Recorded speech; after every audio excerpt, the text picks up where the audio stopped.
Aku tahu rizkiku tidak akan pernah diambil oleh orang lain, sehingga aku tenang dengannya. Aku tahu amalku tidak bisa dilakukan oleh orang lain kecuali aku, maka aku sibuk beramal. Aku tahu Allah melihatku, maka aku sibukkan diriku agar tidak berbuat maksiat.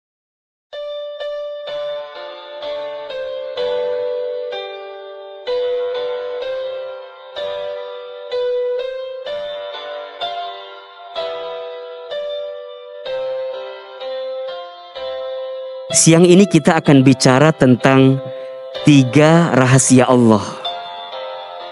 Ada yang sering menyebutkan 3 rahasia itu adalah yang pertama rezeki, yang kedua jodoh, yang ketiga kematian. Tapi yang menjadi pertanyaan penting adalah bagaimana cara kita memahami 3 rahasia ini. Walaupun 3 rahasia ini memang sudah ditentukan, sudah diatur, tapi tentu harus ada pemahaman yang lebih detail sehingga kita tidak salah memahami dari 3 rahasia itu. Yang pertama yang harus kita pahami ketika bicara tentang rezeki, jodoh, kematian adalah bahwa 3 hal itu sudah diatur oleh Allah Subhanahu wa Ta'ala. Rezeki, Allahu Akbar. Setiap manusia yang hidup, maka disitulah Allah sudah atur rezekinya. Bahkan bukan hanya manusia, makhluk. Selama dia hidup di dunia, maka Allah sudah atur rezekinya. Surat Hud ayat 6. Allah Subhanahu wa Ta'ala berfirman, A'udzubillahi minasyaitonirrajim, bismillahirrahmanirrahim. Wa ma min dzabbatin fil ardi illa 'alallahi rizquha. Dan tidak ada makhluk yang melata pun. Artinya makhluk yang melata saja selama dia hidup di muka bumi sudah Allah atur rezekinya. Maka sebagai orang yang beriman, sebagai orang yang senantiasa menyerahkan, berpasrah kepada Allah dalam kehidupannya, sehingga benar keimanannya kepada Allah, dia meyakini bahwa rezekinya sudah diatur oleh Allah Subhanahu wa Ta'ala. Rezeki sudah tertakar, tak mungkin tertukar. Oleh karena itu, dia benar-benar yakin bahwa selama dia hidup, selama itulah Allah mengatur rezekinya dan Allah memberi rezeki kepada dirinya. Begitupun dengan jodoh. Kalau kemudian Allah memberikan takdir kepada kita untuk berjodoh dengan seseorang, maka kita akan benar-benar merasa yakin dengan seseorang yang hadir dalam kehidupan kita. Jodoh sudah tercatat, tak mungkin tersesat. Ketika Allah catatkan dia menjadi jodoh kita, maka insya Allah akan menjadi jodoh kita. Begitupun dengan kematian. Setiap kita sudah punya jadwal kematian masing-masing. Dan yang harus kita yakini bahwa setiap kita pasti akan mati. Suka, tidak suka, mau, tidak mau, pasti kita akan berjumpa dengan yang namanya kematian. Kullu nafsin dha'iqatul maut. Setiap yang bernafas, setiap yang berjiwa, setiap yang hidup, pasti dia mati. Dan kematian kita tentu terjadi karena izin Allah. Wa ma kana li nafsin an tamuta illa biidznillah. Sungguh kata Allah, ya, tidak ada manusia yang kemudian wafat, mati, meninggal illa biidnillahi kitaban muajjala, kecuali semua sudah dalam izin Allah, ketentuan Allah yang pasti akan bertemu dengan orang yang wafat dalam kehidupannya. Tapi tidak sampai di situ. Maka yang kedua, setelah kita meyakini bahwa rezeki, jodoh, kematian sudah ada dalam ketentuan Allah, tapi ingat yang kedua, kita semua diperintahkan oleh Allah untuk berusaha meraih 3 hal itu. Rezeki tentu harus kita usahakan. Bagaimana cara mengusahakannya? Ini yang paling penting. Banyak orang yang gelisah dengan rezeki, tapi tidak banyak orang yang gelisah dengan cara dia mencari rezeki. Banyak orang yang sibuk mencari rezeki, tapi dia lupa kepada yang maha pemberi rezeki. Sibuk banting tulang, tulang banting, kaki di kepala, kepala di kaki. Rizkinya memang sudah ada, ya, tapi dia harus mengusahakannya. Wa allaisa lil insani illa ma sa'a.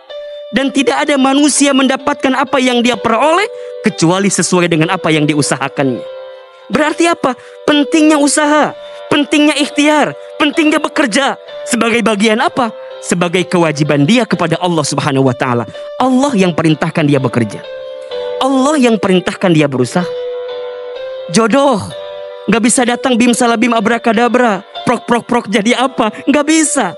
Ikhtiar, bagaimana cara ikhtiarnya? Ta'aruf, saling mengenal, saling berkenalan, cari tahu siapa namanya, di mana rumahnya, bagaimana keturunannya.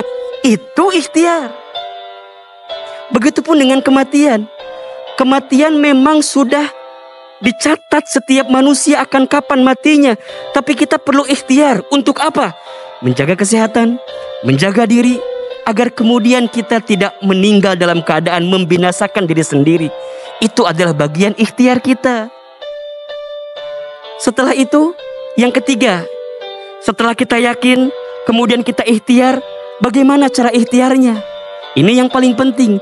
Hadirkan ketakwaan kita kepada Allah dalam mengikhtiarkan 3 rahasia tadi.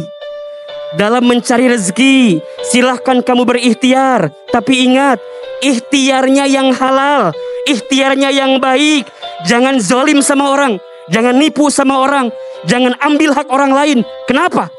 Boleh jadi kamu dapatkan rizkinya, tapi keberkahannya akan hilang daripada rizki yang kamu dapatkan. Karena mohon maaf, yang paling penting dari rezeki itu bukan jumlahnya, tapi berkahnya. Ini yang paling penting. Pertanyaannya adalah, apakah kita sudah mendapatkan rezeki dengan berkah atau belum? Itu yang akan Allah tanya dalam kehidupan kita. Jodoh, ya, kita dapat, tapi bagaimana cara mendapatkannya? Apakah kita mohon maaf melakukan sesuatu yang dibenci oleh Allah dalam menemukan jodoh itu?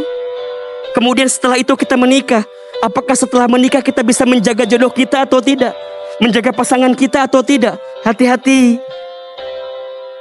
Jangan menyakitinya, jangan selingkuh, jangan mengambil hak-hak yang di luar daripada pasangan kita. Kenapa? Karena itu bentuk ketakwaan kita kepada Allah untuk menghadirkan amal-amal yang baik kita. Kematian, bagaimana cara kita menyiapkan bekal-bekal terbaik untuk kematian kita? Iya, mati jadwalnya sudah ada. Kita tidak bisa berlari dari jadwal kematian yang sudah Allah tetapkan. Tapi yang paling penting adalah bekal apa yang kita siapkan untuk berjumpa dengan kematian itu. Maka mohon maaf pemirsa yang dirahmati Allah, jika dalam beberapa hari ke belakang kita mendapatkan kabar begitu banyak orang yang wafat, banyak orang yang meninggal, apa pelajaran bagi kita? Pelajaran bagi kita adalah siapkan bekal terbaik. Boleh jadi besok lusa giliran kita. Giliran kita yang akan kembali kepada Allah. Maka orang beriman yang paling cerdas, siapa kata Nabi? Orang beriman yang paling cerdas adalah dia yang paling banyak ingat mati dan mempersiapkan bekal kematiannya. Hidup bukan untuk hidup, tapi hidup untuk yang maha hidup. Mati bukan akhir kehidupan, justru mati itu adalah awal kehidupan yang sebenarnya. Yakin, ikhtiar. Dalam ikhtiar hadirkan ketakwaan. Baru yang keempat, dia bertawakal kepada Allah Subhanahu wa ta'ala. Wa may yatawakkal 'ala Allah fahuwa hasbuh. Setelah dia berikhtiar yang terbaik untuk bisa meraih rezekinya, meraih jodohnya, kemudian dia menjemput kematiannya, maka dia berserah kepada Allah dengan hasil yang terbaiknya. Dalam urusan rezeki,